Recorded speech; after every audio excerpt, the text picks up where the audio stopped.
Welcome to my YouTube channel എൻ്റെ വഴികൾ. ഏവർക്കും എൻ്റെ വഴികളിലേക്ക് സ്വാഗതം. ഇനിയും എൻ്റെ ചാനൽ സബ്സ്ക്രൈബ് ചെയ്യാത്തവർ സബ്സ്ക്രൈബ് ചെയ്യുക. എൻ്റെ വീഡിയോ ഇഷ്ടമായ ലൈക്ക് ചെയ്യുക. തുടർന്നും എൻ്റെ വീഡിയോകൾ ലഭിക്കുന്നതിന് വേണ്ടി ബെല്ലൈക്കൺ അമർത്തുക. ഗസയിൽ ഇസ്രായേലിൻ്റെ ആക്രമണം അവിരാമം തുടർന്നുകൊണ്ടിരിക്കുകയാണ്. ഞായറാഴ്ച രാവിലെ മാത്രം ഗസയിൽ കൊല്ലപ്പെട്ടത് 38 ഫലസ്തീനികളാണ്. ദർ അൽ ബലയിലെ ഒരു വീടിന് നേരെ നടത്തിയ ആക്രമണത്തിൽ 6 കുട്ടികളും അവരുടെ മാതാപിതാക്കളും അടക്കം വീട്ടിലുള്ള എല്ലാവരും കൊല്ലപ്പെട്ടു. ഇസ്രായേലിന്റെ കാട്ടാള നിധിയുടെ ഭീകരവാഴ്ചകൾ കുറച്ചു ദിവസങ്ങളിലായി കാണപ്പെടുന്നത് ആളുകൾ തിങ്ങി നിറഞ്ഞ വീടുകൾ ആക്രമിക്കുന്നതിലാണ്. അവിടെയാണ് നിരപരാധികളായ സ്ത്രീകളുടെയും കുട്ടികളുടെയും ചോര നിറഞ്ഞ് ഒഴുകിപ്പരക്കുന്നത്. ഇനിയെങ്ങാനും സീസ്ഫയർ പ്രാവർത്തികമായാൽ ഫലസ്തീൻ സ്ത്രീകളുടെ ഗർഭപാത്രവും വളർന്നുവരുന്ന ഭ്രൂണങ്ങളും ചവിട്ടിമെതിക്കാൻ കഴിയാതെ പോയെങ്കിലോ എന്ന നിരാശാബോധത്തിലാണോ സ്ത്രീകളെയും കുട്ടികളെയും ഇസ്രായേൽ കൊന്നൊടുക്കുന്നത് എന്നതാണ് സംശയം. ഇസ്രായേലിനെതിരെ ആയുധമെടുത്തതുകൊണ്ടോ ഇസ്രായേലിനെതിരെ വിധ്വംസക പ്രവർത്തനങ്ങളിൽ ഏർപ്പെട്ടതുകൊണ്ടോ അല്ല ഫലസ്തീനിലെ കുട്ടികളും സ്ത്രീകളും കൊല ചെയ്യപ്പെടുന്നത്. അവർ ഫലസ്തീന്റെ മണ്ണിൽ പിറന്നുപോയി എന്നതുകൊണ്ട് മാത്രമാണ്. അവർ ഇനിയും ഫലസ്തീനികൾക്ക് ജന്മം നൽകും എന്നുള്ളത് കൊണ്ട് മാത്രമാണ്. നാളേക്ക് വേണ്ടിയുള്ള മനുഷ്യ വിഭവങ്ങൾ കരുതി വെക്കാതിരിക്കാൻ ഫലസ്തീനിലെ മുഴുവൻ ഗർഭപാത്രങ്ങളും ഇല്ലാതാക്കുക എന്നതാണ് ഇസ്രായേലിന്റെ ലക്ഷ്യം. നാളെയുടെ തീപ്പന്തങ്ങളായി മാറാനിരിക്കുന്ന മുഴുവൻ ഫലസ്തീൻ കുഞ്ഞുങ്ങളെയും കൊന്നുകളയുക എന്നതാണ് ഇസ്രായേലിന്റെ ലക്ഷ്യം. ദർ അൽ ബലയിൽ ഏകദേശം 10 ലക്ഷത്തോളം ഫലസ്തീനികൾ അഭയാർത്ഥികളായി കഴിയുന്നുണ്ട്. സ്വന്തം രാജ്യത്ത് തന്നെ അഭയാർത്ഥികളായി കഴിയേണ്ടി വരുന്നത് എത്രമാത്രം വേദനാജനകമാണ്. വിളിപ്പാടകലെയുണ്ടായിരുന്ന മണ്ണും വീടുമെല്ലാം ബോംബും മിസൈലുകളും തിന്നു തീർത്ത് ചവച്ചരച്ച മണൽക്കൂനകൾ മാത്രമായി മാറിയവരുടെ കണ്ണുനീരിന്റെ പേരാണ് ഗസ. ആ കണ്ണുനീര് വീണ് തിളക്കുന്ന മണ്ണിൽ താണ്ഡവനൃത്തം ചെയ്യുന്നവരറിയുന്നില്ല നാളെ അവരുടെ ഉരുക്കുമുഷ്ടി തച്ചുടക്കാനും ഒരു ജനത വളർന്നു വരാതിരിക്കില്ലെന്ന്. അതേസമയം ഇസ്രായേൽ പ്രധാനമന്ത്രി ബെഞ്ചമിൻ നെതന്യാഹു ആഴ്ചകളിൽ നടത്താറുള്ള ക്യാബിനറ്റ് മീറ്റിംഗിൽ പറഞ്ഞത് നമ്മുടെ ഗവൺമെന്റ് നമ്മുടെ ബന്ധുക്കളെ നാട്ടിലേക്ക് തിരിച്ചു കൊണ്ടുവരുന്നതിനായി അതിസങ്കീർണമായ സന്ധ്യസംഭാഷണത്തിലാണ് എന്നാണ്. അതിൽ പരമപ്രധാനമായ ദേശസ്നേഹവും ധാർമ്മികതയും നിറഞ്ഞ ഒരു ദൗത്യമാണ് എന്നാണ്. ഭീകരവാദ സംഘടനയുമായാണ് ഈ ഒത്തുതീർപ്പ് വ്യവസ്ഥ സംസാരിക്കുന്നത് എന്നത് തന്നെ വളരെ സങ്കീർണമായ വിഷയമാണ്. ഇത് ഒത്തുതീർപ്പ് ചർച്ചകളാണ്. പെട്ടെന്ന് വഴങ്ങാനാവുന്ന ഗ്രാന്റുകളോ സമ്മാനങ്ങളോ അല്ല. ചില വിഷയങ്ങൾ വഴക്കത്തോടെ കൈകാര്യം ചെയ്യാനാവില്ല. എല്ലാം വ്യക്തമായി വേർതിരിച്ചെടുക്കേണ്ടതുണ്ട്. ബന്ദികളെ തിരികെ വീട്ടിലെത്തിക്കാൻ നമ്മൾ യോജിച്ച് ശ്രമിക്കുമ്പോൾ ഞങ്ങൾ ചില നിബന്ധനകളിൽ ഉറച്ചു നിൽക്കാറുണ്ട്. ആ നിബന്ധനകൾ നമ്മുടെ ദേശീയ സുരക്ഷയ്ക്ക് വളരെ പ്രധാനമാണ്. മാത്രമല്ല അമേരിക്കൻ ഭരണകൂടം മെയ് 20 മുന്നോട്ട് വെച്ച നിർദ്ദേശത്തോട് യോജിച്ച് പ്രവർത്തിക്കുകയുമാണ് നാം ഇപ്പോൾ ചെയ്യുന്നത്.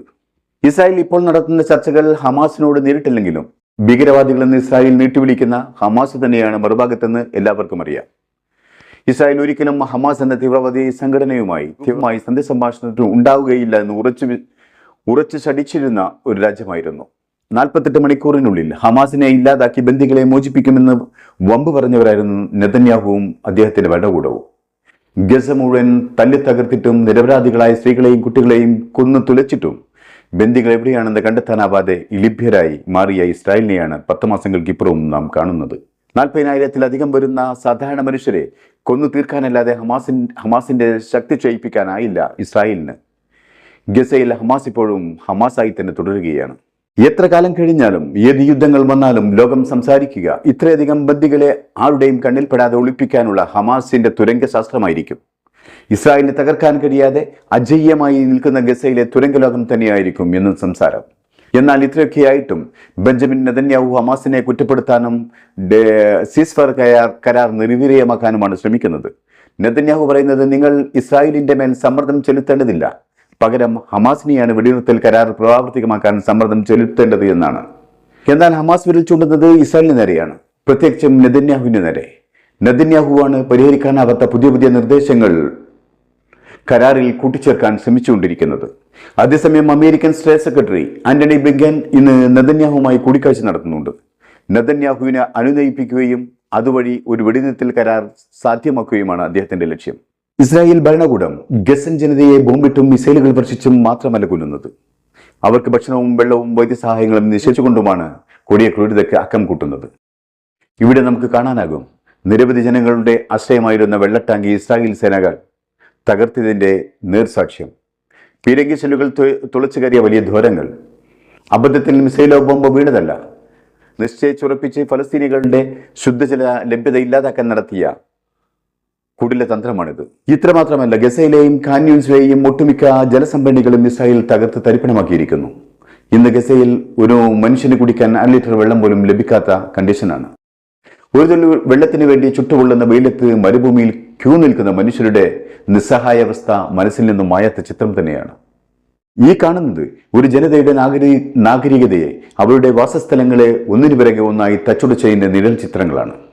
ഒരിക്കൽ ഈ മരവിച്ചു നിൽക്കുന്ന കെട്ടിടങ്ങൾക്കെല്ലാം തന്നെ ജീവനുണ്ടായിരുന്നു. അവിടെ ആർപ്പുവിളികളും മട്ടഹാസങ്ങളും മുഴങ്ങിയിരുന്നു. കുട്ടികളുടെ കളിച്ചിരിയും കളിപ്പാട്ടങ്ങളുടെ കലവരയും ഉണ്ടായിരുന്നു അവിടെ. മനുഷ്യരെന്നും നിറഞ്ഞു നിന്നിരുന്ന ആ കെട്ടിടങ്ങളിലെല്ലാം നമുക്ക് കാണാനാവാത്ത ഫലസ്തീൻ ജനതയുടെ ആത്മാവുകൾ തെങ്ങുന്നുണ്ടായിരിക്കണം. രക്തം തളം കെട്ടി നിൽക്കുന്ന ആ ചുവരുകൾക്കുള്ളിൽ ഇപ്പോഴും ആരുടെയൊക്കെയോ ആർത്തനാദങ്ങളും ദീനരോധനങ്ങളും പ്രതിധ്വനിക്കുന്നുണ്ടായിരിക്കണം. ലോകമേ, കൂട്ടക്കുരുതിയുടെയും കൂട്ടനശീകരണത്തിന്റെയും പ്രതിബിംബം പോലെ നിൽക്കുന്ന ഈ കെട്ടിടങ്ങൾ നിങ്ങളുടെ മനസ്സിനെ ഭ്രാന്തമാക്കുന്നില്ലെങ്കിൽ നമ്മളിപ്പോഴും ആ പ്രാകൃത മനുഷ്യർ തന്നെയല്ലേ?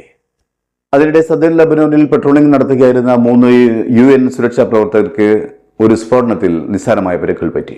ലെബനാനിൽ നിന്നും ഇസ്രായേലിലേക്ക് ഹിസ്ബുള്ള പ്രവർത്തകർ റോക്കറ്റ് ആക്രമണം നടത്തി മണിക്കൂറുകൾ കഴിഞ്ഞപ്പോഴാണ് സ്ഫോടനം നടന്നത്. ഇസ്രായേലിന്റെ ഡ്രോൺ UN വാഹനത്തിൽ പതിച്ചാണോ സ്ഫോടനം ഉണ്ടായതെന്ന് സംശയമുണ്ട്. ഈ മാസം ആദ്യത്തിലും ഇസ്രായേലിന്റെ എയർ സ്ട്രൈക്കിൽ ഐക്യരാഷ്ട്രസഭ ദൗത്യസംഘത്തിലെ ചിലർക്ക് സാരമായ പരിക്കുകൾ പറ്റിയിരുന്നു. ഇപ്പോൾ നടന്ന ആക്രമണത്തിൽ വാഹനത്തിലുണ്ടായിരുന്നത് ഇന്ത്യൻ സംഘമായിരുന്നു.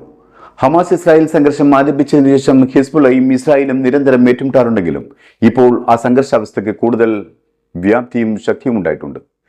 UN ദൗത്യസംഘത്തിന് കൂടുതൽ സുരക്ഷാ ഭീഷണി ഉണ്ടായിരുന്നില്ലെങ്കിൽ ഇപ്പോഴത്തെ അവസ്ഥയിൽ തെക്കൻ ലബനാനിൽ കാര്യങ്ങൾ തീരെ പന്തിയല്ലാത്ത അവസ്ഥയിലാണ്. ഇസ്രായേലിന്റെ നിരന്തരമായ ആക്രമണങ്ങൾ കാരണം സദേൺ ലബനാനിലെ ബോർഡറുകളിൽ താമസിച്ചിരുന്ന പതിനായിരങ്ങളാണ് വീടും കൂടും ഉപേക്ഷിച്ച് മറ്റിടങ്ങളിലേക്ക് താമസം മാറിയത്. ഇസ്രായേലിന്റെ ആക്രമണങ്ങൾ ബോർഡറിൽ മാത്രം ഒതുങ്ങുന്നില്ല. 15-20 കിലോമീറ്ററുകൾ ലബനന്റെ ഉള്ളിലേക്കും അവർ ആക്രമണം വ്യാപിപ്പിക്കുന്നുണ്ട്. കഴിഞ്ഞ ദിവസമാണ് ഇസ്രായേലിൽ ലബനോനിലെ ഇൻഡസ്ട്രിയൽ ഏരിയയിൽ ആക്രമണം നടത്തി 13 പേർ കൊല്ലപ്പെട്ടത്. ഇവിടെ നാം മനസ്സിലാക്കേണ്ട ഒന്നുണ്ട്. അമേരിക്ക ഏത് വെടിനിർത്തൽ കരാറിന് മുതിരുമ്പോഴും അമേരിക്കയുടെ ഒരു കൈത്താങ്ങ് ഇസ്രായേലിനുണ്ടാവും. ഇസ്രായേലിന് ആയുധങ്ങൾ നൽകുന്നത് മരവിപ്പിച്ചിരിക്കുന്നു എന്ന് പറഞ്ഞ അമേരിക്ക തന്നെയാണ് $20 ബില്യൺ ആയുധങ്ങൾ പിന്നീട് ഇസ്രായേലിന് നൽകിയത്. ഇസ്രായേൽ യുദ്ധം നീട്ടിക്കൊണ്ടുപോകുന്നതിനും വംശത്തെ നാൾക്ക് നാൾ തുടരുന്നതിനും ഇസ്രായേലിനെ സഹായിക്കുന്നത് അമേരിക്ക തന്നെയാണ്. ഇപ്പോൾ അമേരിക്കയിലെ ഇലക്ഷന്റെ പശ്ചാത്തലത്തിൽ ഒരു സീസ് ഫയർ അംഗീകരിക്കാനും ഈ ഇസ്രായേലിനെ നിർബന്ധിക്കുന്നതും അമേരിക്ക തന്നെയാണ്.